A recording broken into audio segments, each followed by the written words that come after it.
A viewer emailed me this story earlier this morning, and I really did not want to get into this because this is exactly what Jenna Laine from ESPN wants us to do. She wants all of us talking about this non-controversial controversy. Typically, I don't like giving clout chasers like Jenna Laine any more free publicity, but with the news getting slower and slower as we approach Christmas, I figured, what the hell? We will once again highlight how bad Jenna Laine is at her job. Clearly, she did not learn her lesson the first time. This is not the first time Jenna Laine has went out of her way to embarrass a member of the Tampa Bay Buccaneers.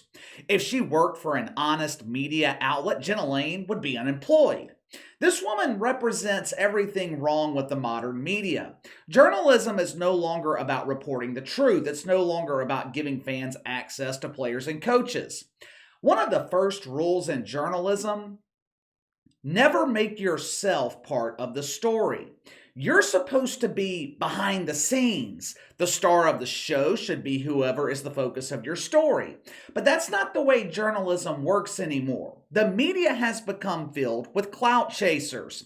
People desperate for fame and notoriety, desperate to add another lonely man to their list of robots they call followers.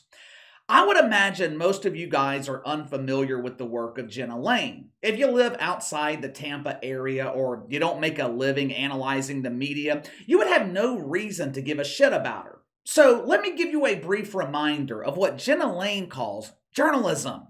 Back in October, the Bucs and Steelers were set to play against each other. 2 or 3 years ago, this would have been one of the marquee games on the NFL schedule for the week. This year, most people couldn't have cared less. But this game held significant importance to the mainstream sports media. Why? Well, according to the media, it was a rare instance in the NFL of two black head coaches facing off against each other. It was black on black crime, but in a good way, a positive way. During the week leading up to the game, Bucs head coach Todd Bowles was giving his usual press conference. These press conferences, they're largely boring. Rarely does anything interesting come out of them.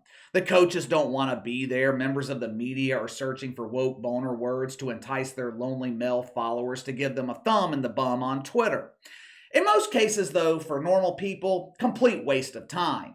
As a beat reporter covering the Bucs, Jenna Laine's job at these press conferences is to get insight into how the Bucs are preparing for the week.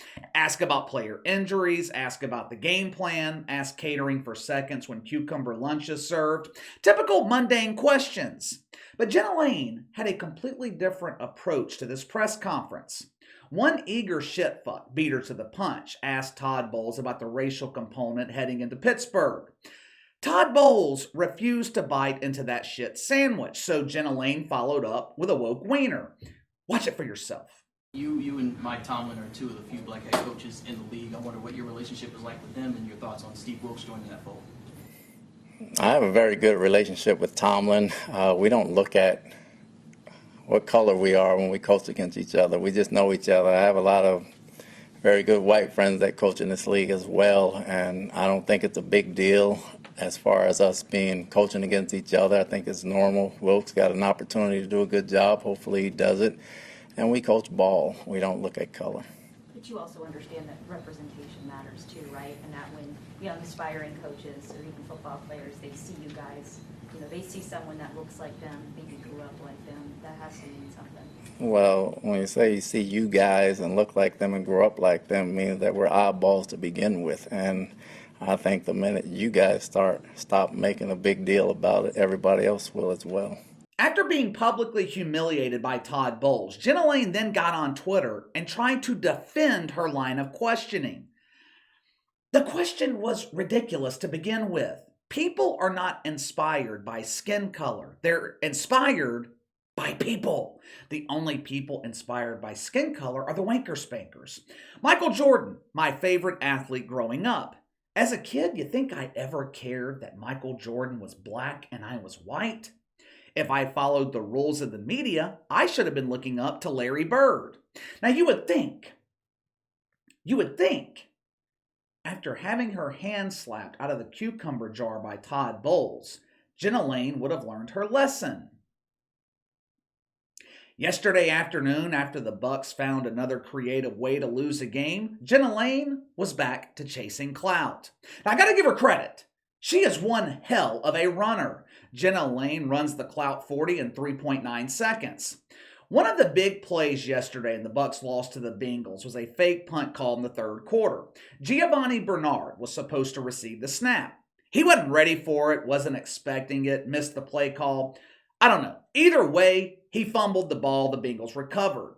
Now, for starters, this was a dumb play call by Todd Bowles. You're up 17-3. Your defense is playing well. It's early in the third quarter. If you're going to go for it on 4th and 1, why don't you just go for it? I have never understood why some NFL head coaches feel this need to outthink the room. Sean Payton used to do this shit all the time. He would have me yelling at my TV. You know, I miss those days. I miss yelling at Sean Payton.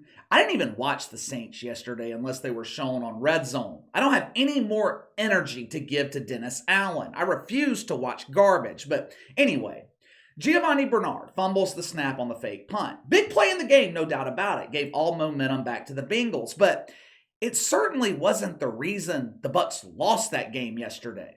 Now, after the game, Giovani Bernard was in no mood to speak to the media. Now, to be perfectly fair, it is a reporter's responsibility to get answers from the players. Players are also contractually required to speak to the media, especially directly after a game. In her defense, Jenna Laine was trying to do her job, and she was not the only reporter in the locker room. However, she was the only reporter who uploaded this video to Twitter in an attempt to embarrass Giovani Bernard and bring all attention to herself. I'll explain how she did that in just a second. There is a right way to approach players, people in general. There's a right way to approach them, and there's a wrong way. Now, I'm going to show you two clips back to back. Jakobi Meyers also made a terrible play yesterday, possibly the worst play of the season. His mistake actually cost New England the game. Now watch how the media in New England approaches and handles Jakobi Meyers. Then watch how Jenna Laine handles Giovani Bernard. You tell me which is more appropriate, which is more professional. Roll the film. Last question. So take us through on the last play. Just was the plan to lateral the ball? Nah, just trying to do too much. Trying to be a hero, I guess you could call it, kind of. I ain't see the dude back there try throwing the ball. Like I said, I was just doing too much, you know what I'm saying? Should have just went down the ball. Jacoby, I'm assuming you knew the score was tied at that point. And was there any communication? No, that was just me. See, I'll talk to you this week. Well, you were injured all year. What have you done for us to talk to you about all year? I talked to you Tuesday. Just don't say you're not talking because I didn't talk to you all year. You were also injured most of the season too. Just relax. Can I go to my family that I have outside? And You all can. of a sudden now? Just don't say we didn't talk to you all year. We just wanted to ask for your perspective on what happened You're there. involved in one of the biggest plays of the game. Okay. Thank you, Jew. I appreciate That's your all. time. We do. We won't hold you. We would have talked to you in the season, but also you were injured. Just tell us what occurred on the punt. Miscommunication, that's all it was on my part. I take complete fault for that. Was it a fake? I don't know. It was complete fault. My fault. That's it. Is this something the team hasn't practiced It's this all week? me. All me. That's something I did wrong, and that's all. So you It were was all aware? on me. Yep, number 25 out there, that was me. I was the one that did it. But were you aware It that was it was just a me. fake? Yeah, I messed up. I understand that, but we're just asking if you knew it was I coming. We messed just up. didn't know if it was a communication Yeah, I breakdown. messed up. Thanks, Jew. Yep. Thank you guys. Thank you. Thanks. Two similar situations, two completely different approaches by the media. You have the right approach where Jakobi Meyers is at his locker ready to accept questions from the media. Then you have the other approach. Jenna Laine sees a fresh piece of clout, notices he's leaving the building, so she chases him down like a member of the paparazzi. Jenna Laine posted 8, 9, I don't know, maybe 10 video clips of interviews with players and coaches. In every tweet, she announced the player she interviewed along with a caption of what was said. For example, her caption for Tom Brady read, "2 good quarters don't win football games. Turnovers kill you. They killed us today." She summarized what he said and included it in the caption for the video. Very simple. She did the same thing with Cameron Brate, Chris Godwin, Todd Bowles. She did this for everyone except Giovani Bernard. Check it out for yourself. This is how Jenna Laine promoted this video. Giovani Bernard didn't want to speak to us shitfucks after he botched a fake punt. What I found most interesting about this was the side note. As reporters, it is our job to seek clarity on what happened. Clarity? Clarity? Isn't it obvious what happened? I don't need Jenna Laine to explain what happened to me. I have eyes. This was clearly miscommunication. Giovani Bernard didn't expect the snap. My thing is, if you knew you were being honest, if you knew you were doing your job correctly, why would you need to include a side note explaining why you're uploading this video?